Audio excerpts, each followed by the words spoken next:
এটা ফাঁকা কেন? একজন বসেন। আর এত নড়াচড়া করা যাবে না, এইভাবে ক্লাস করা যায়? এই যে দাড়িওয়ালা ভাই, বসেন, এক জায়গায় বসেন। যারা মাহফিলের আয়োজন করে এরা শোনে না, এরা খালি তাং নাঙে আছে। যে হাঙ্কি পাঙ্কি বলেছিল কে যেন, তাইর ভাই, হাঙ্কি পাঙ্কিতে আছে। কত দূর দূরান্ত থেকে এসে চাতক পাখির মতো শুনতেছে। যারা এত খরচ করে দিয়েছে এই মানুষগুলো শোনে না। মাসজিদান শব্দের যে ব্যাখ্যা বললাম, আল্লাহর কসম, এখানে খালি আলেমরা বাদে অনেকে জানেই না। অনেকে মনে করে বিশাল মসজিদ বানানো লাগবে তারপরে আল্লাহ জান্নাতে ঘর বানাবে। না, সেজদার জায়গা একটা বানিয়ে দিতে পারলে আপনার জন্য জান্নাতে ঘর হবে, সে 2 হাত হোক আর 2.5 হাত হোক। কে কথা বলছেন? যেহেতু জান্নাত বহু বচন দিলেন আল্লাহ, আমি আয়াতটা নিয়ে চিন্তা করেছি। বহু জায়গায় কোরআনে আল্লাহ এই শব্দটা লাগিয়েছেন, জান্নাতিন তাজরি মিন তাহতিহাল আনহার। হ্যাঁ, অনেক জায়গায় জান্নাত 1 বচনও আছে, কিন্তু অধিকাংশ জায়গাগুলোতে আল্লাহ বহু বচন দিয়েছেন। ও পাবনাবাসী, আমার এই ছোট্ট মেধা, আমি চিন্তা করেছিলাম আল্লাহ কেন বহু বচন দিলেন। পৃথিবীর বিভিন্ন দেশে যাবার পরে তাদের ভাষাগুলো আগে আয়ত্ত করার চেষ্টা করতাম।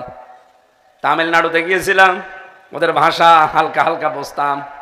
জিজ্ঞাসা করেছিলাম যে আপনাদের ভাষায় ব্যাকরণ আছে, বচন ব্যবহার করেন কয় কয় বলেন তো। যাদের সাথে নামাজ পড়তে যেতাম তামিলনাড়ুতে, অনেক দিন ছিলাম, ওই মুসলমানেরা বলতো আমরা আমাদের শিক্ষা ব্যবস্থায় তামিল ভাষায় বচন ব্যবহার করি 2টা, 1 বচন আর বহু বচন। দ্বিবচন ওদের ভাষায় নেই। তামিলনাড়ুতে আপনি গিয়ে জিজ্ঞাসা করেন, ওদের ভাষায় দ্বিবচন নেই, 1 বচন, বহু বচন। আমরা যারা অনেকে ইংরেজিতে কথা বলি, ইংরেজিতে দ্বিবচন আছে নেই, 1 বচনের পরেই বহু বচন, সিঙ্গুলার প্লুরাল।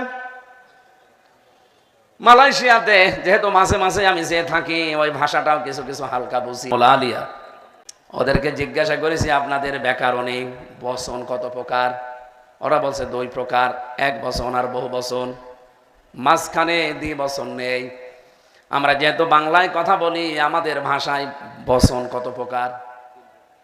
আপনারা ঘুমাচ্ছেন না? এই জবাব দিতে পারলেন না?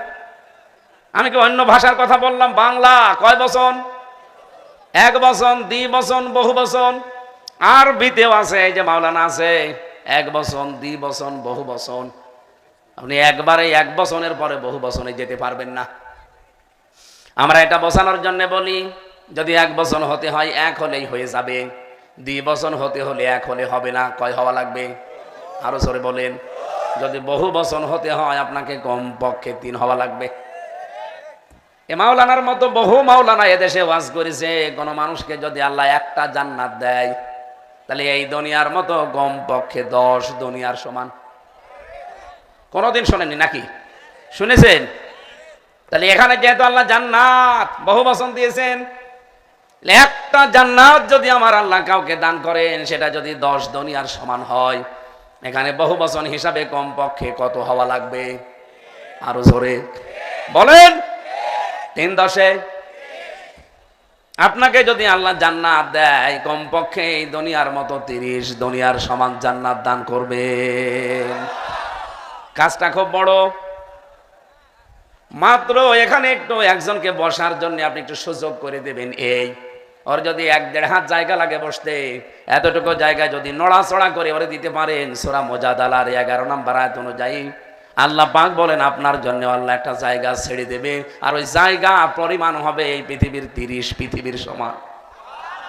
আল্লাহ যেন আজকে আমাদেরকে এই আমল করার মাধ্যমে জান্নাতের বিশাল নিয়ামতটা দান করেন, যাদের জমিতে নাকি হয় না। অনেকের কিন্তু আছে স্বভাব যে জমিতে হয় না, অথচ 500 বিঘা জমির মালিক। কি হয়েছে? পুরা জমিন চাষ করে ভালো, আইলের কাছে গেলে নাঙ্গলের মাথা বাঁকা হয়ে যায়। আমার মনে হচ্ছে সব বরকত আল্লাহ আইলের কাছে দিয়েছে। তার মানে ওর জমিতে হচ্ছে না, ওর জমি হবে কোন দিন? হাত্তা যুরতুমুল মাকাবির, যতক্ষণ ও কবরে না যাবে ততক্ষণ ওর জমিতে পেট ভরবে না। কবরের মাটি ওর পেটে গেলে এমনি পেট ভরে যাবে। ও পাবনাবাসী আসেন, আমার কথায় যায়। যেহেতু আমরা এই সুযোগটা এখন অনেকে কাজে লাগিয়েছেন, দেখলাম অনেকে বসতে দিলেন, এরা মনে হয় জান্নাতে জমি চাই না, একটু জায়গা করে দেওয়া যাচ্ছে না ওদের? কতক্ষণ দাঁড়িয়ে থাকবো ওরা? ও বসে না, ও তো সেই বঙ্গবন্ধু দেবতা হয়ে বসে আছে, দাঁড়িয়ে আছে। এত মূর্তি ভাঙার পরেও এরা দাঁড়িয়ে থাকে, এদের ভাঙার দরকার ছিল।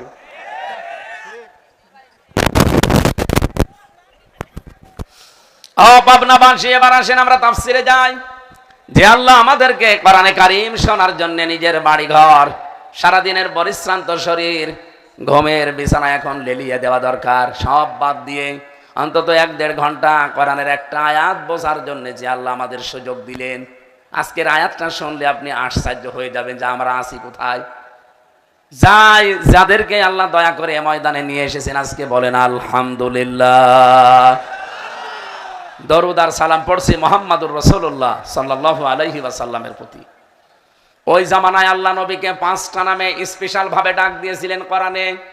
আমি পুরা কোরআন পড়ি, নবীজিকে 27টা নামে পেয়েছি ডাকতে। আল্লাহর নবীকে আল্লাহ ডাক দিয়েছেন ইয়াসিন, তহা, মুজাম্মিল, মুদ্দাসসির, আব্দুল, এইরকম নামগুলো দিয়ে আল্লাহ নবীকে ডাকতেন। স্পেশাল ভাবে সূরা আহজাবের 45-46 নাম্বার আয়াতে 5টা নাম আলাদা ভাবে ধরে ডেকেছেন। এই নামগুলো আল্লাহ আর কাউকে দেননি।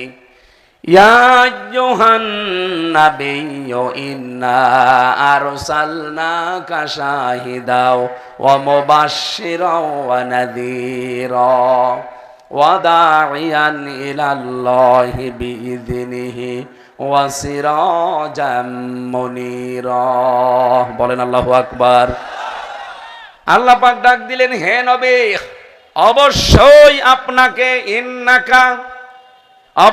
আপনাকে ইন্না আরসালনাকা, আমি আল্লাহ আপনাকে পাঠিয়েছি শাহিদান, 1 নম্বরে আপনি সাক্ষীদাতা।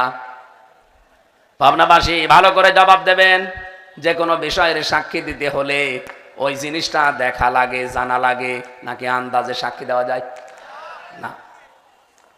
যদিও বাংলাদেশের নিয়মটা একটু আলাদা, এখানে দেখা লাগে না, জন্মানো লাগে না, তারপরও সাক্ষী হওয়া যায়। আল্লামা সাইদি রহমতুল্লাহ আলাইহির সর্বশেষ মামলা যেটা ধর্ষণ মামলা, ওই মামলাতে যে মহিলাকে সাজিয়ে নিয়ে এসেছে অ্যাডভোকেট তাজুল ইসলাম জিজ্ঞাসা করেছিল, ওই মেয়ে মাওলানা সাইদি ধর্ষণ করেছে তোমাকে? বলছে জি হ্যাঁ। তোমার জন্ম তারিখ কত? বলছে 1975 সাল। যে ধর্ষণ করেছে কত সালে? 1971 সালে। ওই দিনই উনি বলেছিলেন, মাননীয় বিচারপতি এটা একটু লেখেন, ওর জন্ম হচ্ছে 75-এ, ও ধর্ষিতা হয়েছে 71-এ, ওটা কি রুহের জগতে? ওই দিনই মামলা শেষ হয়ে যাওয়ার কথা, কিন্তু না, ওই যে কালামানিক যার বিসি নেই, বিসি উড়ে গেছে, ওর জীবনে আর কোনোদিন সংসার করার কায়দা নেই।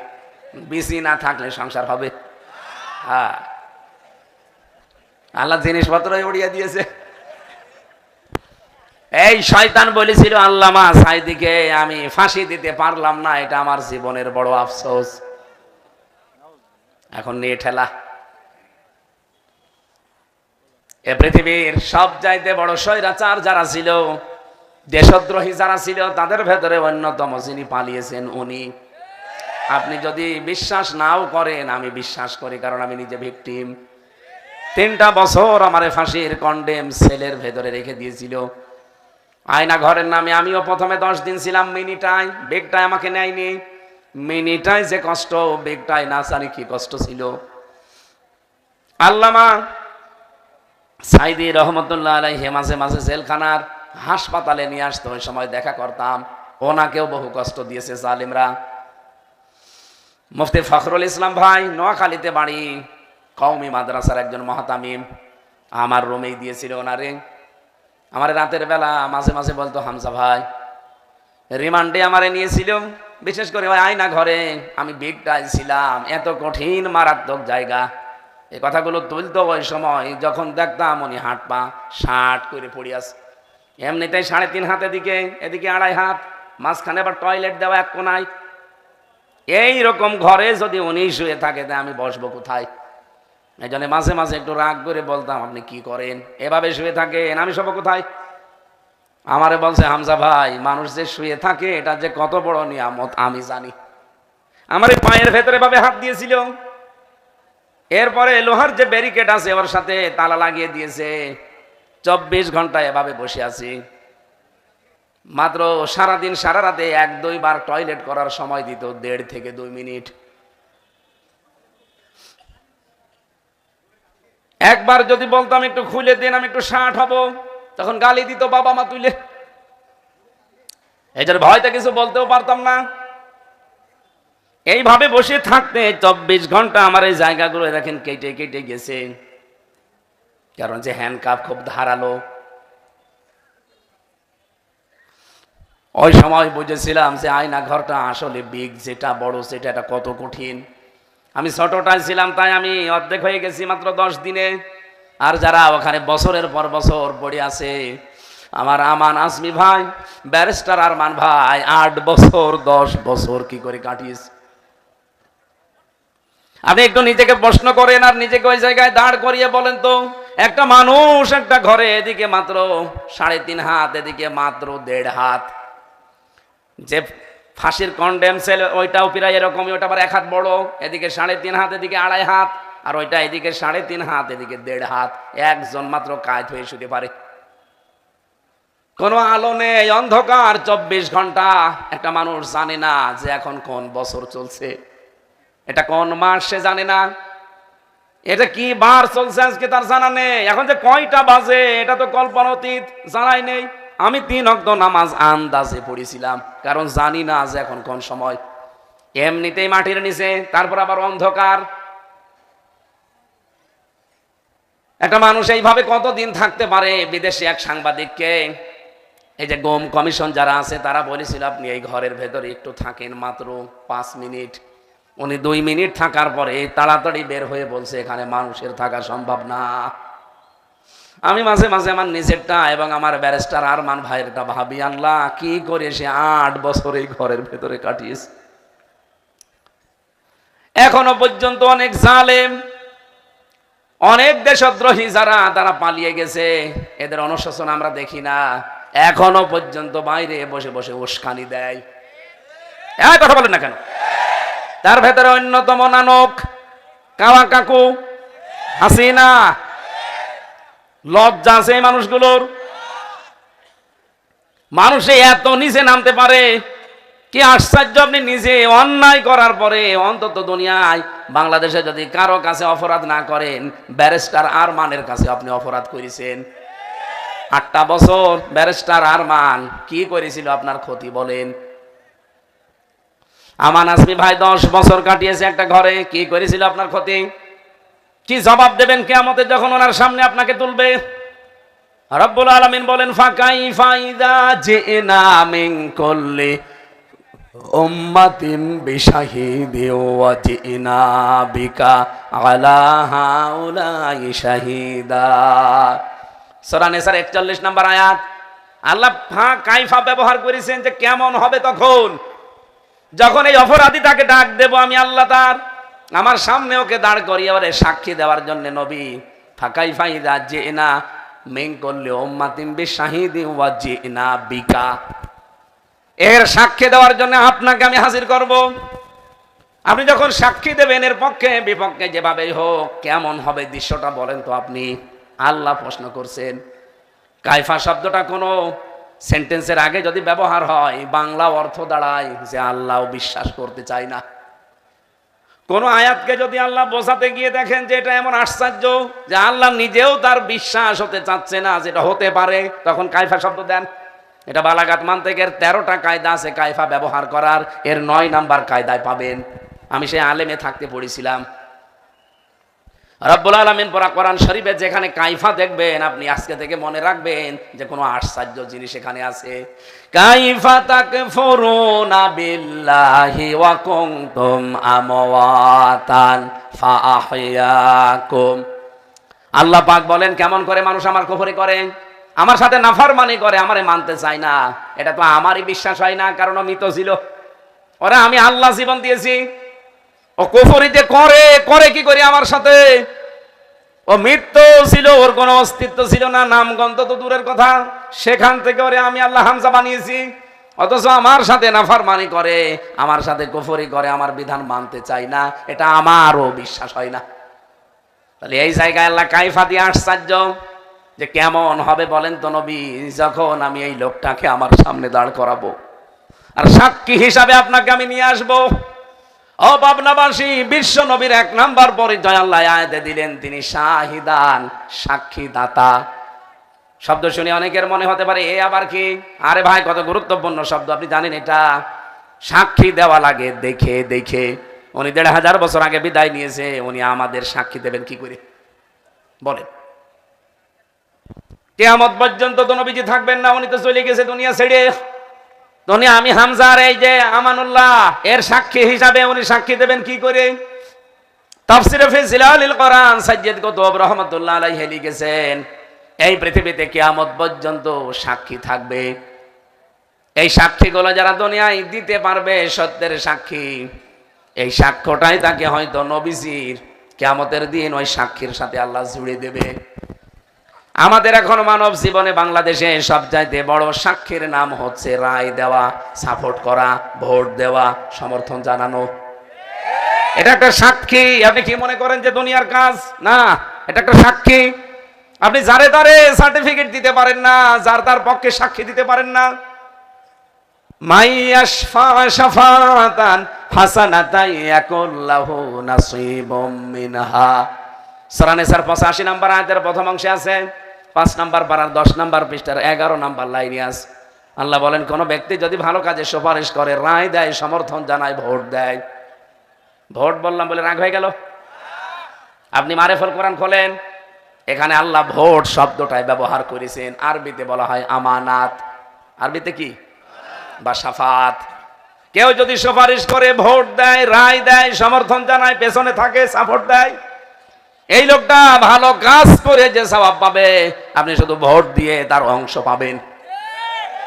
অমাইয়াশফা শাফাতান সাজ্জিয়াতান ইয়াকুল্লাহু কিফলুম মিনহা।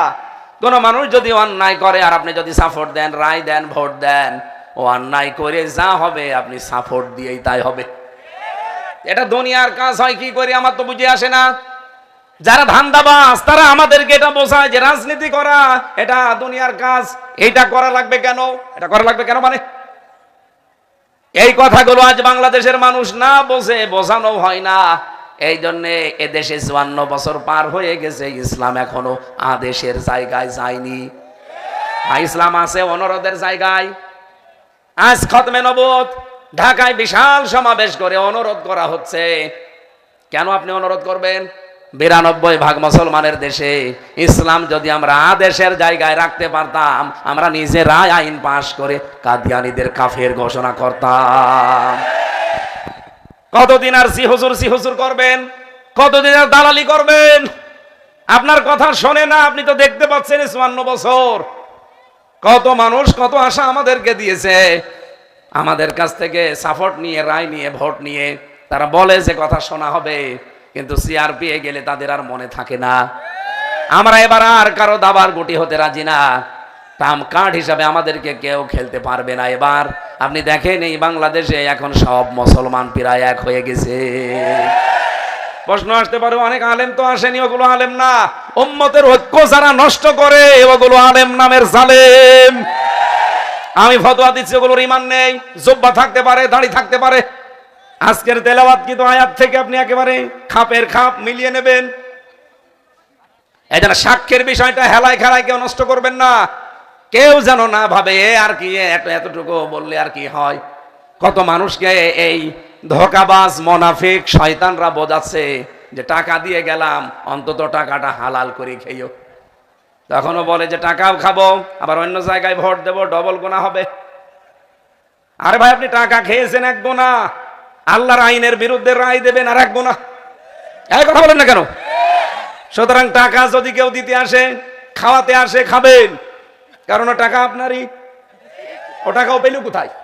আপনাকে যে টাকা দিয়ে যায় ভোটের আগে 10,000 20,000 টাকা পায় কোথায় বলুন? ওই টাকা আপনারই, কারণ যাকাত দেয়নি, দান করেনি, সাদকা করেনি। যেগুলো আপনার অধিকার ছিল, হক ছিল, ওর কাছে ও আদায় করেনি। এখন এসেছে আপনাকে কেনার জন্য, আপনি নিয়ে নেবেন নিজের টাকা মনে করে, কিন্তু রায় দেওয়ার সময় সত্যের পক্ষে ভোট দেবে। কথা বুঝেছেন? কারা হাত তোলেন তো? দেখেন তো হাত তোলেনি কে? ওই যে, এই এদিকে আস, তুমি এখনো বোঝনি? ঠিক আছে, আলহামদুলিল্লাহ। 2 নম্বরে নবীজি ছিলেন মুবাশশির, তিনি সুসংবাদ দিতেন। 3 নম্বরে তিনি নাযীর, সতর্ককারী ছিলেন। 4 নম্বরে তিনি ডাকতেন আল্লাহর দিকে তার অনুমতি নিয়ে। ও পাবনাবাসী, আমি সেই 11 সাল থেকে আরম্ভ করেছি কোরআনের দিকে ডাক দেওয়া, কোনোদিন আমি আমার বাবার দিকে ডাকি নাই। কথা বলেন না কেন? সুতরাং যারা আল্লাহর দিকে ডাকবে, নবীজিকে আল্লাহ ডাকি দিয়েছিলেন ওয়াদাইয়ান ইলাল্লাহি বিইযনি ওয়া সিরাজাম মুনীরা। হে নবী, আপনি উজ্জ্বল প্রদীপ। আপনাকে আমি সূর্যের সাথে তুলনা দেইনি, মোমবাতির সাথে দিয়েছি, প্রদীপের সাথে দিয়েছি। একটা সূর্য যত বড় হোক পাওয়ারফুল, একটা সূর্য আর একটা সূর্য বানাতে পারে না। একটা চাঁদ আর একটা চাঁদ কোনোদিন বানাতে পারে না। কিন্তু একটা লম্প হারিকেন অথবা আপনি এই যে মোমবাতি বলেন, এতটুকু মাত্র আলো থাকে। তামাম পৃথিবীর মানুষ যদি ওখান থেকে আগুন নিয়ে যায়, আলো নিয়ে যায়, কোনোদিন মোমবাতির আগুন কমবে? আরো জোরে বলেন। আল্লাহ কি সুন্দর নাম দিয়েছেন, সিরাজাম মুনীরা। আপনি উজ্জ্বল প্রদীপ, কিয়ামত পর্যন্ত মানুষ আপনার থেকে হেদায়েতের আলো নিতেই থাকবে, কিন্তু কোল কেনা পাবে না। আল্লাহ 5টা নামে তখন যখন ডাকলেন, এর এগেইনস্টে কাফেররা আল্লাহর নবীকে আরো 5টা নামে ডাক দিয়েছিল। কয়টা? আরো জোরে। 1 নম্বরে তারা বলতো নবীজি পাগল, 2 নম্বরে বলতো জাদুকর, 3 নম্বরে বলতো গণক, 4 নম্বরে বলতো কবি, আর 5 নম্বরে মাঝে মাঝে বলতো মিথ্যাবাদী। বলেন নাউজুবিল্লাহ।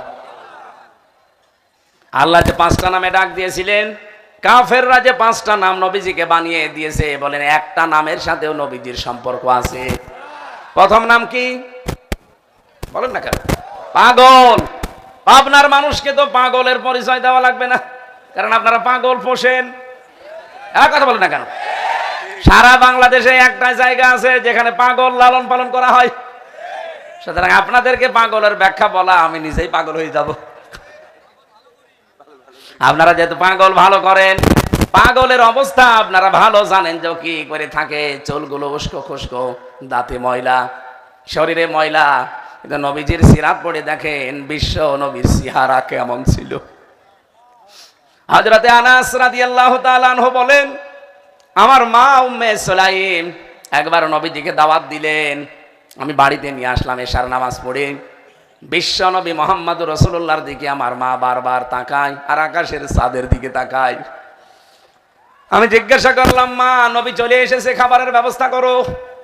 হযরতে আনাস রাদিয়াল্লাহু তাআলা আনহুর মা ডাক দিয়ে বলে, আনাস, আমি বারবার আকাশের চাঁদের দিকে তাকাই, পূর্ণিমার চাঁদ, আর আমি একবার নবীর চেহারার দিকে তাকাই। আমি বারবার তাকিয়ে দেখলাম আকাশের চাঁদের ভেতরে কলঙ্কের দাগ আছে, মুহাম্মদ রাসূলুল্লাহর 3.5 হাত বডির ভেতরে কোনো দাগ নেই। এত সুন্দর করে আল্লাহ বানিয়েছিল তাকে, অথচ কাফেররা তার নামটাই দিয়েছে পাগল। বলেন নাউজুবিল্লাহ। আল্লাহ প্রতিবাদ করেছেন কোরআনে কারিমে, ওয়ামা সাহিবুকুম বিমাজনুন, তোমাদের সাথী আমার দোস্ত মুহাম্মদুর রাসূলুল্লাহ পাগল না। বলেন আল্লাহু আকবার। আজ যারা নবীর অনুসারী, নবীর উম্মত যারা খাঁটি, তাদেরকে অনেক কায়দায় দেখি দুনিয়াদার, ফাসেক, ফুজ্জার, মুনাফিক, তারা আমাদেরকে পাগল বলে আখ্যায়িত করে। যখন তাদের স্বার্থে আঘাত লাগে, তাদের রাস্তা মতো আমরা যেতে চাই না, তখন বলি বেশি বোঝে পাগল। কথা বলেন না কেন? বিশ্ব নবীকে ওই জামানায় যে পাগল বলতো কাফেরেরা, আমি তাফসিরের ভেতরে পড়েছি 3টা কারণে নবীজিকে পাগল বলা হতো। কথা বলেন কয় কারণ? এটা সূরা কলমের ভেতরে পাবেন, মান তাবিনিআমাতি রাব্বিকা বিমাজনুন। হে নবী, আপনার প্রতি আল্লাহর বিশেষ কিছু নিয়ামত আছে, তার একটা যে আপনি পাগল না। প্রথম নাম পাগল বলে ডাকে, আপনি পাগল না, আল্লাহর সার্টিফিকেট। কিন্তু ওরা পাগল বলে কেন? 3 কারণে পাগল বলতো কাফেররা নবীকে। আজও বিশ্বের ফাসেক ফজ্জার কাফের মুনাফিক যারা নবীর উম্মতদেরকে এই তিনটা কারণেই পাগল মনে করে। ওরা মনে করে এরা মনে হয় দুনিয়াদারি বোঝে না, আপনার চাইতে দুনিয়া আমি ভালো বুঝি, কিন্তু আমি জানি এই দুনিয়া নশ্বর, এর শুরু আছে শেষ। কথা বলে না কেন? শুরু আছে শেষ আছে, কিন্তু আমি এমন একটা জগৎকে বিশ্বাস করি যে জগতের শুরু আছে, কোনোদিন শেষ নেই। নবীজিকে পাগল বলতো ওই জামানায় কয় কারণে? আরো জোরে, জোর হইল না, আর একবার বলেন। এক নম্বরে কি? এমনি কোনো কারণ নাই, এমনি। আজ বাংলাদেশে নতুন করে আমাদের অনেককে রাজাকার বলা হচ্ছে। কি কারণে? এমনি। আমারকে রাজাকার যদি কেউ বলে, ওইটা রাজাকার, এই কথা বলে না কেন? আমার 33 বছর বয়সে 70 বছর বয়সী মানুষ আমারে বলছে রাজাকার, তো ও কি? আমার বাবার বয়স এখন 52-53, আমার বাবা আমার চাইতে খুব বেশি হলো 20-21 বছরের বড় হবে। বলেন আমার বাবার চাইতেও যে লোকটা প্রায় 8-10 বছর 15-20 বছরের বড়, সেই লোকটা যদি আমারে বলে তুই রাজাকার, তো ও কি? ও রাজাকারের বাপ। তাহলে আমাদেরকে কেন বলে? বলেন বলেন। এমনি, কোনো কারণ নেই। কারণ আছে একটাই, কারণ তাদের হাতে মিডিয়া আছে, পত্রিকা আছে, পাওয়ার আছে, বড় দল বলে তারা চিল্লায়, এই কারণেই বলে। তারা যদি ছোট দল বলে চিল্লায় তো তাহলে বলতো না।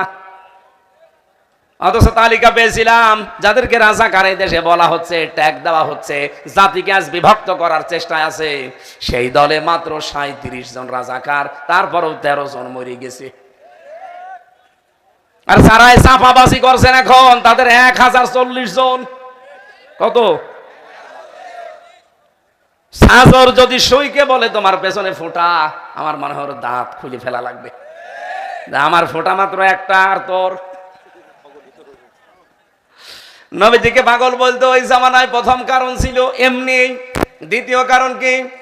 আল্লাহর নবী মুহাম্মদুর রাসূলুল্লাহ উনি যখন দাওয়াতি কাজ নিয়ে, মিশন নিয়ে এগিয়ে যাচ্ছিলেন, ওই সময় তামাম পৃথিবী একদিকে আর নবীজি একা একদিকে। কেউ দুর্গা পূজা, কেউ দর্গা পূজা, কেউ মাছ পূজা, কেউ সাপ পূজা, কেউ আগুন পূজা, কেউ মূর্তি পূজা নিয়ে ব্যস্ত। আর আল্লাহর নবী মাত্র একা দাঁড়িয়ে বলেছিলেন লা ইলাহা ইল্লাল্লাহ, আমি একটাও মানি না। এই কারণে ওরা বলতো লোকটা পাগল হয়ে গেছে। এই পাবনা দোগাছির যে জামে মসজিদ, ওর পাশে যদি কেউ মাজার বানিয়ে এখন সেজদা দেয়, ওর ঈমান থাকার কথা। আরো জোরে বলেন। লা তাত্তাখিদুল কুবুর মাসাজিদা, লা তাত্তাখিদুল কুবুর মাসাজিদা। মাসাজিদ বা জিদা যাই বলেন, নবীজি বলেন কোন কবরকে তোমরা সেজদার জায়গা বানিও না, কারণ সেজদা শুধুমাত্র আল্লাহর হক। অথচ বাংলাদেশে বহু মুসলমান নামধারী তারা কবরে সেজদা দেয়। আপনি শুনলে রাগ করেন না, আমি নিজে দেখেছি। এই চোখকে আমি ফাঁকি দেবো কি করে? 8 রশিদে নিজে দেখতে গিয়ে দেখলাম 2 জন সেজদায় পড়ে আছে কবরে। অথচ তোরা নামাজও পড়ে, রোজাও রাখে, ওরা মুসলমান দাবিও করে। ওরা কে মুসলমান আছে না মুশরিক? আরো জোরে বলেন। আল্লাহ বাদে কাউকে সেজদা দেওয়া জায়েজ নেই, সে যেই হোক। যেহেতু সেজদা দিচ্ছে, আমি যদি এখন আপনাদের মতো 50 জন মুসল্লিকে বলি চলেন এই জোহরের নামাজ পড়ি, এখন এই মাজার, এখানে আল্লাহর বিরুদ্ধে অবস্থান, শিরিক চলছে, এত বড় গুনাহ আমি হতে দেব না, চলেন এটা ভেঙে দেব। আমার মনে হয় 100 জন মুসল্লির ভেতরে 99 জন বলবে হুজুর বেশি বোঝে। আপনি নামাজ পড়াচ্ছেন, ইমামতি করছেন, করেন, ওখানে সেজদা দেয় কি মদ খায় না গাঁজা খায়, আপনার দরকার কি? যে যা করছে করুক গা, লা ইলাহা ইল্লাল্লাহ, কাউকে কিছু বলবো না। কি সুন্দর কালিমা। আমার মনে হয় আপনি বুঝে ফেলেছেন। এই যে এত বড় বড় মুসল্লি 99 জন আমার বিপক্ষে বলছে না, আমরা তো যাবই না, এমনকি হামজা পাগল হয়ে গেছে। ওই জামানায় তামাম পৃথিবী একদিকে আর নবীজি একা একদিকে। এই কারণে ওরা এই সঠিকটা না বোঝার কারণে বলতো মোহাম্মদ পাগল হয়ে গেছে। বলেন নাউজুবিল্লাহ। কাফেরদের যে নামগুলো আল্লাহর নামের এগেনস্টে তারা দিয়েছিল, 1 নম্বরে পাগল, 2 নম্বরে কবি, 3 নম্বরে গণক, 4 নম্বরে জাদুকর 5 নম্বরে মাঝে মাঝে বলতো যে উনি মিথ্যাবাদী, কিন্তু সব সময় বলতো না। এই যে সব সময় বলতো না, এটা পেলেন কোথায়? সূরা নাম, এটা 33 নম্বর আয়াতে পাবেন। 7 নম্বর পারার 10 নম্বর পৃষ্ঠা 11 নম্বর লাইনে আছে। এই আয়াতের শানে নজুল পড়তে গিয়ে দেখলাম আখনাস ইবনে শুরাইক, এই কাফের আবু জেহেলের কাছে একদিন এসে বলছে, নেতা মোহাম্মদ যেটা বলে এটা কেমন মনে হয়? আবু জেহেল আশপাশে তাকিয়ে বলছে, কেউ নেই তো? বলছে না, তো মোহাম্মদ যেটা বলে এটা সত্য। এমনকি আমি নিজে রাতের বেলা তার ঘরের পেছনে চুরি করে শুনি। আখনাস ডাক দিয়ে বলছে, নেতা আপনি কি বললেন? মোহাম্মদ যা বলে সত্য কথা, কোরআনে কারীম নাজিল হয়েছে তার উপরে সত্য, আপনি মানেন না কেন? আবু জেহেল ওই দিন বলেছে, এই কারণেই তুই কর্মী আর আমি নেতা। তুই যদি আমার বোঝো বুঝে ফেলতিস তাহলে তুই নেতা হয়ে যেতি, আমি তোর কর্মী থাকতাম। ওর কথাগুলো যদি আমি মেনেই নেই এটা আমার চেয়ার থাকে। বলেন, আজ বাংলাদেশে বহু আবু জেহেল আছে, ও জানা শোনার পরেও বিরোধিতা করে। আমি নাম নিলাম না, যারা সংসদে দাঁড়িয়ে এতদিন কোরআনের আয়াত ধরে দলিল দিত, তারা আজ বাংলাদেশে ইসলাম যেন কায়েম না হয় সর্বাত্মক চেষ্টা করছে। স্বামী আর স্ত্রী আছে, তারা একেবারে বড় মুফতি হয়ে গেছে, নাম ধরে ধরে ফতোয়া দেয়। আমার তেলাওয়াত কি তো আয়াত আপনারা জানেন, সূরা নিসা 137, 38, 39, এত আয়াত আমি তাফসীর মাহফিলে পড়ি না, আজকে একটু বেশি পড়া হয়ে গেছে। আমি খুব সামারাইজ করে মূল কথাগুলো বলতে চাই। রব্বুল আলামিন ডাক দিচ্ছেন, আজকের আলোচনার একটু শোনেন, 2-5 মিনিট দেখেন, নতুন নতুন তথ্য এখান থেকে পাবেন। সূরা নিসার নামকরণ আমরা পেয়েছি, এর এক বচন হচ্ছে ইমরাতুন, বহু বচন নিসা। পুরুষকে আল্লাহ যদি বোঝাতে চান তাহলে পুরুষের নাম দিয়েছেন রজুলুন, বহু বচনের রিজালুন। মেয়ে লোকের নামে আল্লাহ সূরাটা দিয়েছেন কোরআনে কারিমে। আল্লাহ বোঝাতে চায় আমি কিন্তু মেয়েদের পক্ষে। সুবহানাল্লাহ বলতে পারেন নাই? আল্লাহ সেই ছোট কাল থেকে মেয়েদেরকে, এই যে দুনিয়ায় আসার পর থেকেই তার পক্ষে। একটা মেয়ে লোক মানুষকে জন্ম দেবে, পেটে যতদিন রাখবে, এই সন্তান পেটে রাখতে যে কষ্টটা হয়, খেতে পারে না, ঘুমাতে পারে না। নবীজি বলেন তাহাজ্জুদ পড়লে যে সওয়াব হয়, দিনের বেলা রোজা রাখলে যে সওয়াব হয়, এই মেয়ে লোকের আমল নামায় আল্লাহ ওই সওয়াব দান করে। তাহলে সন্তান জন্ম দেওয়া থেকেই তার দাম কিন্তু আল্লাহ বাড়িয়ে দিয়েছেন, নবীজি বাড়িয়ে দিয়েছেন। এরপরে মেয়ে লোকটা দুনিয়ায় আসে, সঙ্গে সঙ্গে 4 জন ফেরেশতা আসে ঘরে। পুরুষ মানুষ ঘরে আসে, 4 জন ফেরেশতা আসে, আমি পাইনি। কিন্তু মেয়ে লোক আসলে আসে 4 জন ফেরেশতা এসে মাথায় হাত দিয়ে দোয়া করে, রব্বুল আলামিন এই দুর্বল দেহটা বের হয়ে এসে একটা দুর্বল দেহ থেকে এই মেয়েটাকে যারা 3টা কাজ দুনিয়াতে করতে পারবে, 1 নম্বরে তার একটা সুন্দর অর্থবোধক নাম রাখবে, 2 নম্বরে তার পেছনে খরচা করবে, দিন শেখাবে, 3 নম্বরে তাকে সৎ পাত্রে পাত্রস্থ করবে। এই 3টা দায়িত্ব যদি এই মেয়ে লোকের গার্জিয়ান পালন করতে পারে, কিয়ামত পর্যন্ত আল্লাহ তোমার দয়া তাদের সাথে থাকবে। শুধু দুনিয়ায় থাকবে বলেন না, ইলা ইয়াউমিল কিয়ামাত, দুনিয়া কিয়ামত পর্যন্ত থাকবে। কই কোন পুরুষ মানুষ 10টা জন্ম নিলেও কিয়ামত পর্যন্ত আপনার উপরে রহমত থাকবে, আমি তো পালাম না। তার মানে মেয়েদের দাম আল্লাহ শুরু করেছেন পেটে নেওয়া থেকে শুরু করে দুনিয়ায় আসার পর থেকে যখন আস্তে আস্তে বড় হয়। নবীজি বলেন, কোন বাড়িতে যদি একটা নেককার আল্লাহওয়ালা মেয়ে থাকে, ওটা মেয়ে না, ওটা জান্নাতের টুকরা। এরপরে মেয়ে লোকটাকে যখন আপনি বিয়ে দেন, এখানে একটা মাসলা বলি, এদিকে তাকান। যদিও মাসলাটা আপনাদের জন্য না, রেকর্ড হচ্ছে কারণে বলছে, এটা মেয়েদের জন্য। আমরা পুরুষ মানুষ বালেগ হই যখন, আমাদের স্বপ্ন তো শুরু হয়। এর আগ পর্যন্ত যদি আপনি নামাজ রোজা না করেন আপনার গুনাহ হবে না, কিন্তু এরপর থেকে যদি নামাজ আপনি ছেড়ে দেন, 1 ওয়াক্ত নামাজ বাদ দিলে 80 হোক বা জাহান্নাম খাটা লাগবে। আমার ভাইরা, এখানে যে মাসলাটা বলার জন্য বলছি, খালি রেকর্ডের কারণে নাই, বলতাম না। কোন মেয়ে লোক সাবালিকা হয় তখন, যখন তার শরীর খারাপ হয়, মাসে ওই যে 3 দিন 5 দিন 7 দিন 10 দিন শরীর খারাপ থাকে, সর্বপ্রথম যখন শুরু হবে ওটা যদি 10 বছরে হয়, ওই দিন থেকেই তার নামাজ ফরজ।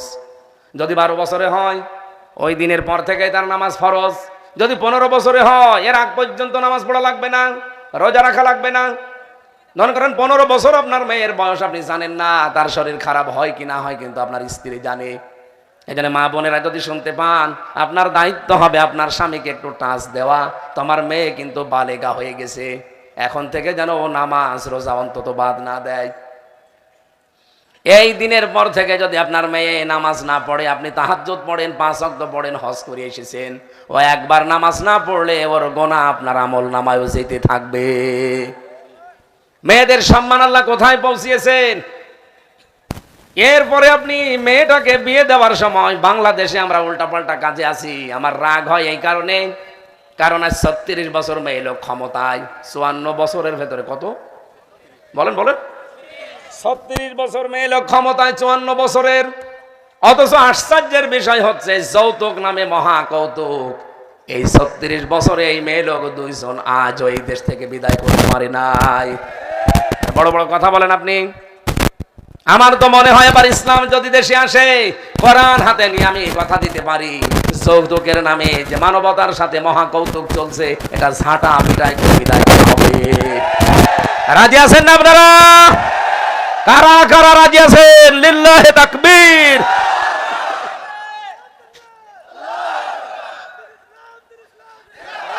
আগে বাদ দেন তাকবীর দেওয়া। যৌতুক এখানে খেয়েছেন কারা? হাত তোলেন তো। তাকবীর দিয়েছে আপনারে কই? একজন। তাহলে আলহামদুলিল্লাহ ভালো। এ জেলা আমার মনে হয় বাংলাদেশে 1 নাম্বার হবে। কুষ্টিয়াতে যদি হাত তুলতে বলেন, আমার মনে হয় 100 জনের প্রায় 91 জন হাত তুলবে আল্লাহর ওলিরা। এখানে মাত্র 1 জন। এদিকে আসেন, টাকা ফেরত দেওয়া লাগবে আপনার। এই যে যারা বরযাত্রী যান, আজকে থেকে বরযাত্রীর দাওয়াত আর নেওয়া যাবে না, কারণ এটা ইসলামে নেই। ইসলামে আছে অলিমা। অলিমা হয় মেয়ের বাড়ি না ছেলের বাড়ি? আর আপনি যে 300 লোক নিয়ে চলে গেলেন বরযাত্রী, মেয়ের বাবার মনের খুশি ছাড়া, আবার বলছি, মেয়ের বাবার মনের খুশি ছাড়া তার বাড়ি থেকে একটা পান খাওয়াও জায়েজ নেই। আরে বরযাত্রী যে মরণের খাওয়া খায়, যার একটা পান খাওয়া জায়েজ না, আরো খেয়েছে 1 কেজি গোশত। আজকে থেকে যতদিন যেখানে খেয়েছেন, যদি মনে মনে থাকে ওগুলো ফেরত দিয়েছেন, আর নিয়ত করেন কোনদিন আমি আর কারো বরযাত্রী যাব। কারা কারা যাবেন না দেখে? হাত দিলেন না, দাওয়াত বন্ধ হয়ে যাবে। হাত নামান। আমি যে এই যে 4-5 মিনিট ধরে বারবার বলছি, এটা আমার কোনো একটা কারণ আছে। কারণ আমার ছেলে নেই, আমার 3টা মেয়ে। আমার বাঁচা লাগবে না? আপনাদেরও বাঁচালাম যাদের মেয়ে আছে। নবীজির হাদিস অনুযায়ী যার একটা মেয়ে 3টা দায়িত্ব পালন করবে, নাম রাখবে, দিন শিখাবে, সৎ পাত্রে পাত্রস্থ করবে, তার জন্য 1টা জান্নাত। যার 2টা মেয়ে 2টা জান্নাত, যার 3টা মেয়ে আল্লাহ তাকে 3টা জান্নাত দান করবেন। এমন হাদিস আমি জীবনে পড়িও নাই, শুনিও নাই যে যার 22টা ছেলে আল্লাহ তার 1টা জান্নাত দেবে। আমার গ্রামে একজনের আছে 22টা, কিন্তু তার জান্নাতে একটাও আমি শুনিনি। কিন্তু মেয়ে যদি 1টা তার থাকতো, 1টা মেয়েকে যদি ওই 3টা শর্ত পালন করে যেতে পারতো, আল্লাহর নবীর হাদিস অনুযায়ী মা বাবা 2 জনের জান্নাতে থাকতে পারতো। সুবহানাল্লাহ বলতে পারেন নাই? আজ ইসলামের শত্রু যারা, বিশেষ করে রাম আর বাম, আর এখন তৈরি হয়েছে কিছু মুনাফিক, এরা নিজেদের স্বার্থ সিদ্ধির জন্য মেয়েদেরকে জুজুর ভয় দেখাচ্ছে। ইসলাম যদি আসে তোমাদেরকে ঘরবন্দি করে ফেলবে। কথা বলেন না কেন? এগুলো কিচ্ছু না, ভোট নেওয়ার ধান্দা। ইসলাম আসলে মেয়েদের সম্মান সবচাইতে বেশি পাবে তারা। আল্লাহর নবী নিজে মুহাম্মদুর রাসূলুল্লাহ দেখিয়েছেন, জরিয়ান নামক জায়গায় তিনি গোশত বিলোদন করছিলেন। হঠাৎ করে একটা বড়ি মেয়ে লোক এসেছে, নবীজি নিজের চাদরটা দিয়ে দিলেন। বড়ি মেয়ে লোকটা চাদরের উপরে বসেছে, কানের কাছে নবীজি মুখ দিলেন, কি কি যেন বলল। যাওয়ার সময় একটা টোপলা মাথায় দিয়ে নবীজি নিজে এগিয়ে দিলেন। যতক্ষণ পর্যন্ত যাওয়া যায় তিনি দাঁড়িয়ে থাকলেন। সাহাবায়ে কেরাম আশ্চর্য হয়ে বলেন, ইয়া রাসূলুল্লাহ, আপনার চাদরের উপরে বসে আপনার কানের কাছে মুখ নিয়ে কথা বলে, আপনার নাম ধরে ডাকে মুহাম্মদ, কে? নবীজি বলেন, তোমরা চিনতে পারো না, এটা আমার দুধমা হালিমা। এটা আমার দুধমা হযরতে হালিমাতুস সাদিয়া রাদিয়াল্লাহু তাআলা আনহা। আমি আমার নিজের মায়ের দুধ জীবনে খেতে পারিনি বেশি দিন। ছোটবেলা থেকে কোলে কাকে নিয়ে বুকের দুধ আমাকে দিয়ে যে মেয়ে লোকটা মানুষ করেছে, সেই মেয়ে লোক এইটা। হক তো আদায় করতে আজকে পারলাম না। যদি আমার গায়ের চামড়া খুলে মায়ের পায়ের স্যান্ডেল বানিয়ে দেওয়া যায়, তারপরও এক ফোঁটা দুধের ঋণ শোধ করা যাবে না। জন্ম দেয়নি, পেটে নেয়নি, ডেলিভারির কষ্ট সহ্য করেনি, শুধুমাত্র দুধ খাওয়িয়েছে, এর জন্য যদি এত সম্মান দিতে পারে, আমরা কোথায় আছি? আমার ভাইরা যাদের মা বাবা আছে, আপনাদের হাতে পায়ে ধরে বলছি, দুনিয়া যদি সব ছেড়ে দেওয়া লাগে ছেড়ে দেবেন, কিন্তু এই দুইটা হারানো যাবে না। যদি একবার হারিয়ে যায় সারা জীবন পস্তাবেন, কোনোদিন আর এইরকম মনের মা বাবা পাবেন না। আমার এক বন্ধুর কথা আমার মাঝে মাঝে মনে পড়ে। কক্সবাজারে বাড়ি ছিল, রামু থানায়। এই ছেলেটা ভালোবাসা করে, এই যে লাইন করা বলে, প্রেম করে বিয়ে করেছিল একটা ধনীর মেয়ের সাথে। লেখাপড়া করতে তার এত কষ্ট হয়েছে, বিশেষ করে মাস্টার্সে পরীক্ষা দেওয়ার সময় ফর্ম ফিল আপ করবে, টাকা ছিল না। বাবা বিভিন্ন বাড়িতে এই যে কামলা দেওয়া বলে এই কাজ করেছে, মাকে বিভিন্ন বাড়িতে ঝিয়ের কাজ করিয়েছে। কাজগুলো করে টাকা পয়সা ওর হাতে 4,500 টাকা লাগে, করে দিয়েছে, যা পরীক্ষার ফর্ম ফিল আপ কর। পরীক্ষা দেওয়ার পরে পাশও করেছে, রেজাল্টও ভালো, চাকরিও পেয়েছে একটা বেসরকারি জায়গায়, বেতন অনেক বেশি। যেহেতু লাইন করে বিয়ে করেছে, এই জন্য একটু বোর কাছে ছোট হয়ে থাকা লাগে, কারণ মেয়েটা ধনী মানুষের মেয়ে।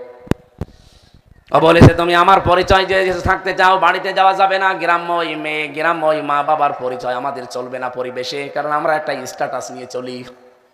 বর মুখের দিকে তাকিয়ে শেষ পর্যন্ত মা বাবার সাথে সম্পর্ক কাট করে দিয়েছে। অনেক দিন আছে ঢাকাতে, ওর বাবা আর মা সন্তানের খোঁজ না পেয়ে নিরুপায় হয়ে শেষ পর্যন্ত একটা রিকশা ভাড়া নিয়েছে। দিনের বেলা ভাড়া মারে, বের হতে চায় না, মুখ খুলে মুখ বেঁধে মাঝে মাঝে রাখে। আর রাতের বেলা যখন ওই নাইট কোচগুলো ঢাকা থেকে আসে, তখন ওইগুলোর মানুষ নিয়ে যায়। হঠাৎ ওর মায়ের মারাত্মক অসুখ শরীরে, যা উপায় হয় সবগুলো ওই ওই অসুখের পেছনেই চলে যাচ্ছে ঔষধ কিনতে। গ্রামের একজনের সাথে ঢাকার ফার্ম গেটে ওই ছেলেটার দেখা। জিজ্ঞাসা করছে, ভাই আপনি খুব আরামে আছেন, অথচ আপনার মা 3 দিন পড়ে আছে, কথাবার্তারা প্রায় বন্ধ, মনে হয় বাঁচবে না। স্ত্রীর কাছে যেয়ে বলছে, আমার মা মনে হয় বাঁচবে না, আমি বাড়ি যেতে চাই। বলছে, না যাওয়া যাবে না। রেগে গেছে, মেজাজ খারাপ করে বলছে, আমার মা যদি না বাঁচে, তোরে নিয়ে আমি কি করব? জোর করে গেছে চলে। ওই অবস্থায় গিয়ে রাতের গাড়ি পেয়ে ভোরের দিকে নেমেছে, রাত 3টা-4টার দিকে হবে। বাস থেকে নামার পরে একজন খালিকে ডাক দিয়েছে, রিকশা এদিকে আয়। ওনার মুখ তো বাধা ছিল, রাতের বেলা শীতের সময়। উনি চেহারার দিকে তাকিয়েই দেখে তার নিজের সেই সন্তান। চিন্তা করছে, এখন যদি পরিচয় দিতে বাস থেকে যারা নামছে, আমার ছেলে লজ্জা পাবে, অপমান হবে। তাড়াতাড়ি করে মুখ ঢেকে গলার কণ্ঠ কাঁপিয়ে বলছে, স্যার যাবেন কোথায়? বলছে, মন্ডল পাড়ায় যাব। অমকের বাড়িতে ওঠেন। তুলে নিয়েছে, ব্যাটেল মারছে, একটা একটা করে যাচ্ছে আস্তে আস্তে, কারণ সারাদিনের প্রায় না খাওয়া শরীর। কিছু দূর যাওয়ার পরে পেছনে ধাক্কা দিয়ে বলছে, জোরে চালান। কিছু দূর যে আবার বলছে, কি আপনি এই বয়সে রিকশা চালাতে পারেন না, নিয়ে আসেন কেন? সন্তান নেই। মনে মনে বলছে, সন্তান তো আছে পিঠের ওপরে। এরপরে যখন চড়ে যেতে পারে না, পেছনে এমন একটা ধাক্কা দিয়েছে, মুরব্বি গেছে পড়ে, দাঁত ভেঙে গেছে সামনের। বহু কষ্ট করে উঠে ডাক দিয়ে বলছে, স্যার আপনার মোবাইলের লাইটটা একটু বের করেন তো। কেন? দরকার আছে। যে লাইট বের করেছে, নিজের মুখের মাপলার বলে যেটা চাদর, মাপলার খুলে সামনে এসে বলছে, স্যার আমারে দেখেন তো, চিনতে পারেন কিনা? আপনাকে স্যার বানাতে গিয়ে আমার জীবনটাই নষ্ট হয়ে গেছে। আমি মানুষের বাড়িতে কামলা দিয়ে আপনার পরীক্ষার ফিস দিয়েছিলাম, অথচ আজ কয়েক বছর হয়ে গেল আপনি আর খোঁজও নেননি। আপনার মা বাড়িতে মায়ের ঝিয়ের কাজ করে টাকা দিয়েছিল, আজ 3 দিন পড়ে আছে, ঔষধের পয়সা আমি জোগাড় করতে পারি না। এই রিকশাটা ভাড়া নিয়েছি, দিনের বেলা তো বেরও হতে পারি না, তোমার সম্মানের কারণে, কারণ তুমি স্যার। রাতের বেলা মুখ বেঁধে বেঁধে বের হয়ে কেউ যেন না আসেনি। যেই কয় টাকা হয় মালিককে কিছু দিয়ে যা থাকে ঔষধ কিনতে শেষ হয়ে যায়। 3 দিন তোমার মায়ের কথা বন্ধ, মনে হয় বাঁচবে না। রিকশা থেকে নেমে বাবার পা জড়িয়ে ধরে হাউ মাউ করে কেঁদে বলছে, আব্বা আমারে মাফ করে দেন, জলদি করে চলেন, বাড়িতে যাওয়ার পরে দেখে 10 মিনিট আগে ওর মা মারা গেছে।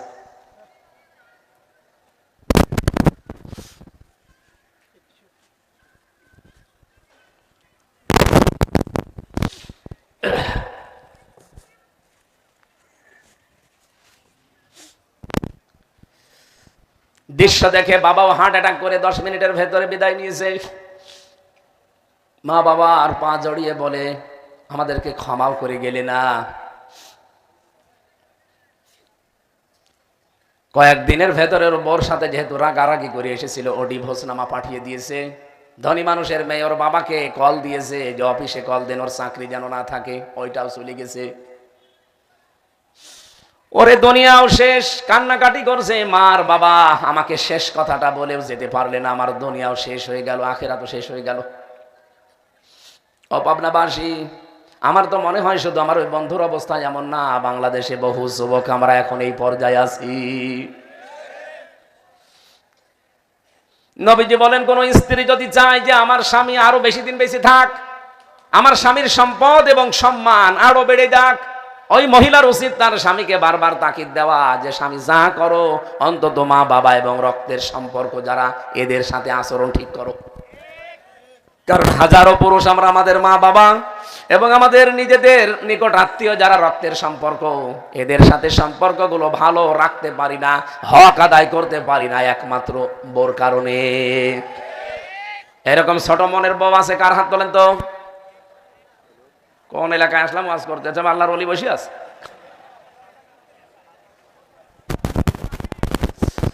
পাবনাবাসী, কোরআনে কারিমের যে সূরাটা পড়লাম, এই জন্য মা বাবা যাদের আছে হক আদায় করে দুনিয়া আখিরাত তৈরি করে নেওয়ার চেষ্টা করেন। মায়ের পেছনে বাবার পেছনে কিছু খরচ করা মানে আল্লাহর রাস্তায় সাদকা করা। আল্লাহ আমাদের মা বাবা যাদের আছে এদেরকে হক আদায় করে এদের অধিকারগুলো রক্ষা করার তৌফিক দেন, বলেন আমিন। মেয়ে লোকের নামে আল্লাহ যে সূরা দিয়েছেন 176টা আয়াত আছে, মাত্র 3টা আয়াতের আমি একটা আয়াতের তাফসীর করছি। নাল্লাযীনা আমানু, এদিকে তাকান। আপনারা কি বাড়ি চলে যাবেন নাকি? টাকা পয়সা ওঠে নাই? কি করছিলেন এত রাত 10:30 পর্যন্ত সময় দিলাম, আপনি এরপরও টাকা পয়সা কালেকশন করতে, মানে এত টাকা তুলতে গেলে আমি এমনি টাকা তুলতে পারি না। তাফসীরে যাবো নাকি টাকা তুলবো? হ্যাঁ তাই তো, এত রাত পর্যন্ত এখন টাকা তোলা যাবে? আপনারা অন্য যারা ধনী মানুষ আছে তাদের কাছে নিয়ে নিয়ে। ইন্নাল্লাযীনা আমানু, নিশ্চয় যারা ঈমান আনে, সুম্মা কাফারু, এরপরে আবার কুফরি করে, সুম্মা আমানু, এরপরে আবার ঈমান আনে, সুম্মা কাফারু, এরপরে আবার কুফরি করে, সুম্মা যাদাদু কুফরা, এরপরে কুফরিকেই বৃদ্ধি করতে থাকে। আল্লাহ বলেন এই ধরনের মানুষগুলোর জন্য, এই ছেলে আমার ওয়াজে বেশি আর চলে যাচ্ছে, মানে বসেন, বসেন, বসে থাকতে পারবেন না, মাঝখানে বসেছেন কেন? এবার হাত চেপে ধরেন, পেশাব পায়খানা এখানে করা লাগবে, বসেন। আপনারা টাকা পয়সা যদি নিয়ে এসে থাকেন, আমি আপনাদের শেষ কথা বলছি, যাবার সময় বাড়ি নিয়ে যেন না, এখানে দিয়ে যাবেন। কারণ এই অনুষ্ঠানটা সারাদিন চলছে, তো দিনের বেলায় চলেছে, এখন রাতের বেলা এনাদের ডবল খরচ। এজন্য আশা করছি আপনারা শেষ করে যাওয়ার সময় দিয়েছেন। আর আমার জেলখানা থেকে বের হওয়ার আগে আমি 6টা বই লিখেছিলাম, জেলে যাওয়ার পরে লিখেছিলাম 2টা, আর বের হয়ে মাত্র একটা বই লিখেছি, শতাব্দীর শ্রেষ্ঠ রাহবার আল্লামা সাইদি রহমতুল্লাহ আলাই। ওনার সাথে যেহেতু আমার দেখা ছিল, যা যা বলেছিল ওইগুলো লিখে দিয়েছি। অনেক মানে উদ্বুদ্ধ হওয়ার মতো কথা আছে আমার সাথে, যা যা ঘটেছে। এবং মাওলানা আব্দুল্লাহ আল আমিন ভাইয়ের সাথে সাক্ষাতে উনিও লিখেছেন কিছু, আমরা 2 জন মিলে এটা করেছি। আপনারা সাইদি সাহেবকে যারা ভালোবাসেন এটা রাখবেন, পড়বেন, আপনি আরো উদ্বুদ্ধ হবেন ইনশাআল্লাহ, দেখবেন। ওই গাড়িতে পাওয়া যাবে, যাওয়ার সময় নিয়েছে। আমার ভাইরা, আমি যে আয়াত থেকে একটা শিক্ষা বের করতে চাচ্ছি, আপনি এটা না শুনেই চলে যাচ্ছেন, তাহলে আসলেন কেন? আল্লাহ বলেন ঈমান আনার পর যে মানুষগুলো আবার কুফরি করে, আবার ঈমান আনে, আবার কাফের হয়, আবার ঈমান আনে, আবার কাফের হয়, এভাবে করতে করতে যখন কুফরিকে বৃদ্ধি করতে থাকে, ওই মানুষটার জন্য আমি আল্লাহর ক্ষমার দরজা রাখি না, ওর ক্ষমা নেই। ওয়ালা লিয়াহদিয়াহুম সাবিলা, এমনকি তাকে আমি আল্লাহ হেদায়েতের পথ আর দেই না, বলেন নাউজুবিল্লাহ। এই আয়াত থেকে বাংলা কথা এই যে ঈমান আনলে ঈমান চলে যাওয়ার সম্ভাবনা আছে না নেই? আরো জোরে বলেন। ঈমান আনার পরে ঈমান চলে যায় এমন ঘটনা আমি বহু পড়েছি তাফসিরে। হাদিসের পাতার দিকে তাকান, হযরতে কাব বিন মালিক রাদিয়াল্লাহু তাআলা আনহু হেলাল ইবনে উমাইয়া রাদিয়াল্লাহু তাআলা আনহু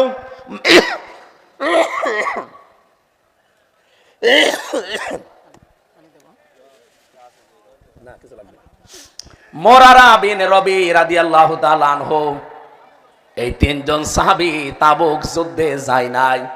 এই জন্য আল্লাহ 50 দিনের মতো তাদের ঈমান সাময়িক ঝুলিয়ে রেখেছিলেন। তাদের সাথে কথাবার্তা এলাকার মানুষের বন্ধ, সালাম কালাম বন্ধ, এমনকি তাদের স্ত্রীর সাথে বিছানায় থাকাও বন্ধ। এভাবে 1 2 দিন 3 দিন 5 দিন না, 50 দিন একাধারে তারা তওবা করেছে। 50 দিন পরে আল্লাহ তাদের তওবা কবুল করেছে। সুবহানাল্লাহ বলতে পারেন না?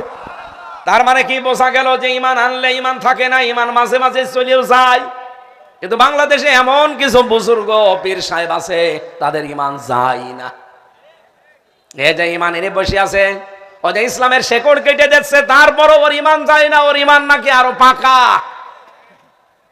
ইসলামের কোন বিষয়ে যদি আপনি ইখতিলাফ করেন, জায়েজ আছে, আপনি মত পার্থক্য করতেই পারেন, কিন্তু ইফতিরাক করতে পারবেন না, এটা হারাম।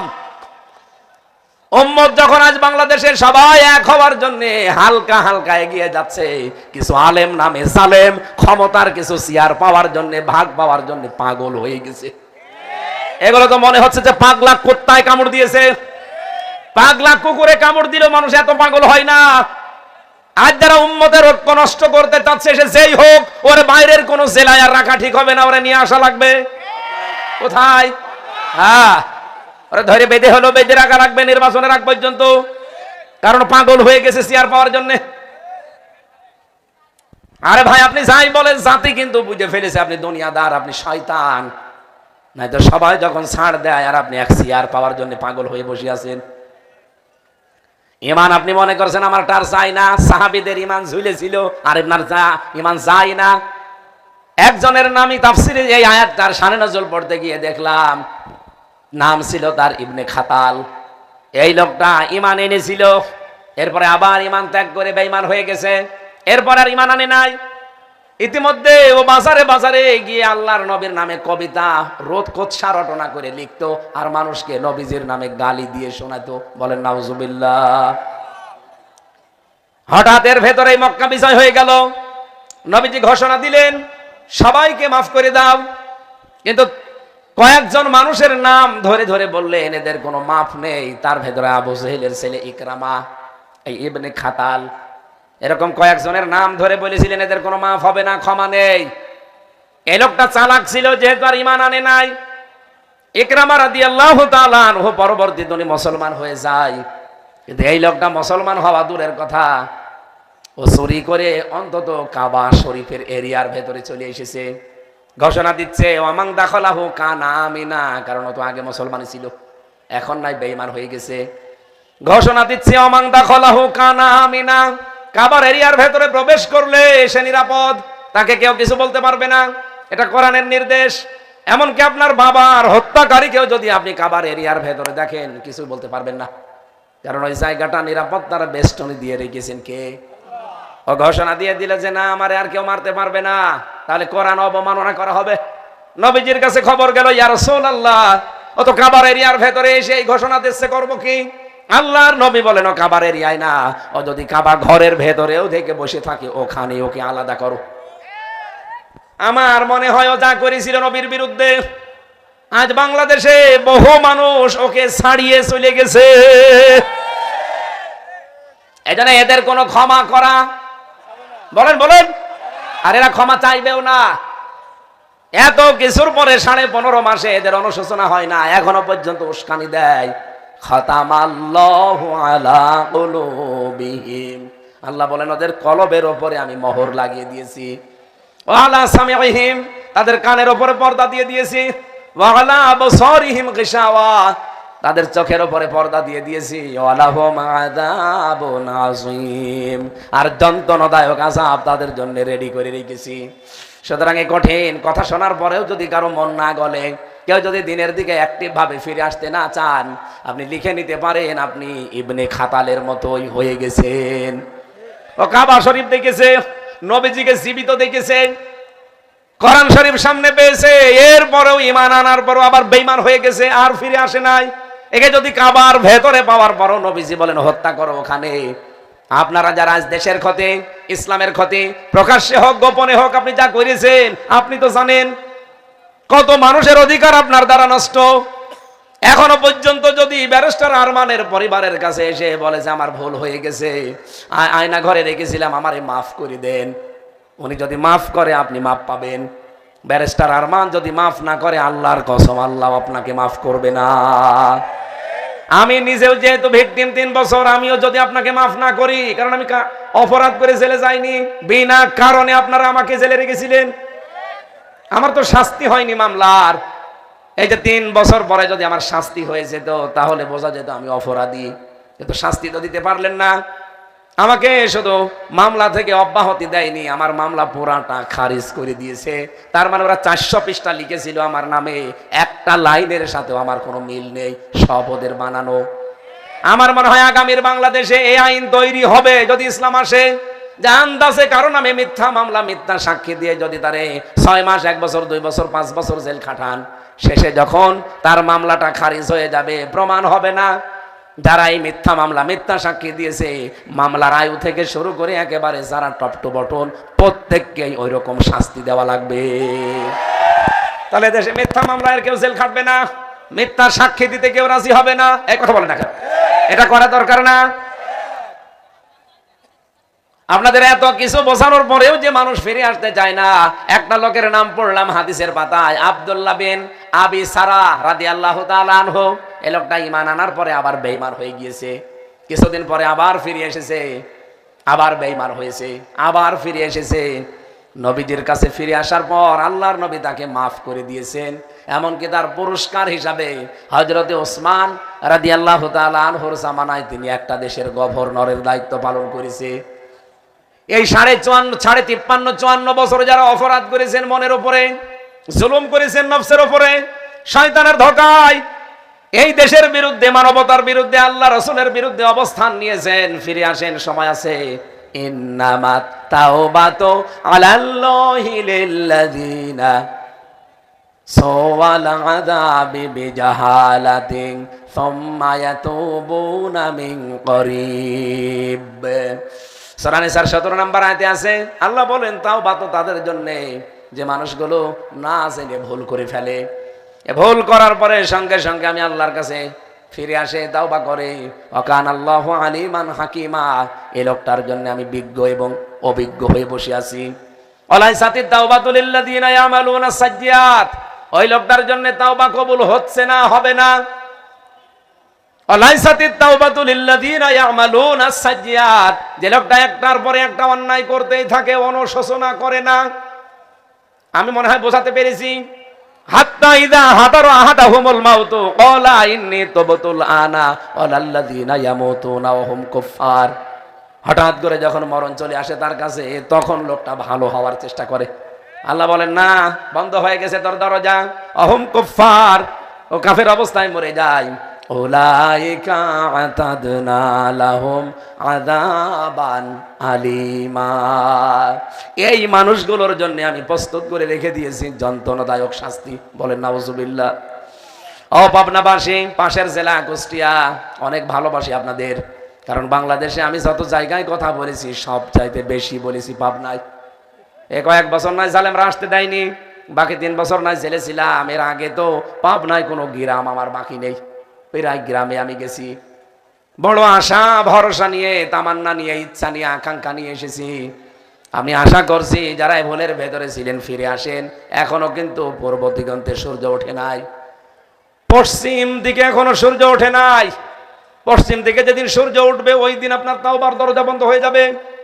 অন্তত এখনই ফিরে আসা দরকার আমাদের। ঈমান আনার পরে যারা ঈমানকে আবার ধ্বংস করে ফেলেছেন, সে আলেম হোক, পীর হোক, আর সাধারণ মুসল্লি হোক, ফিরে আসেন, নয়তো আল্লাহ আর কোনো দিন আপনার জন্য ক্ষমার দরজা খুলে রাখবে না। লাম ইয়াকুনিল্লাহু লিয়াগফিরা লাহুম, ওদেরকে আমি আল্লাহ আর মাফ করব না, কথা দিয়ে দিলাম। কুফরি যখন আল্লাহ দেখবে বৃদ্ধি হচ্ছে, তখন হেদায়েতের দরজা বন্ধ করে দেবে। এর মতো কপাল পোড়া আর কেউ থাকবে না। তখন এই লোকটা শুধু আফসোস আর আফসোস করতেই থাকবে। আল্লাহ আমাদের কপালে যেন এগুলো না রাখে, বলেন আমিন। টাকা পয়সা যারা সত্যি নিয়ে এসেছেন যাওয়ার সময় দিয়েছেন, আল্লাহুম্মা আমিন। লা ইলাহা ইল্লা আনতা সুবহানাক ইন্নী কুনতু মিনাজ জালিমিন ফাগফিরলি ওয়ারহামনি ওয়াহদিনি ওয়াফিনি ওয়ারযুকনি ইয়া রাব্বাল আলামিন।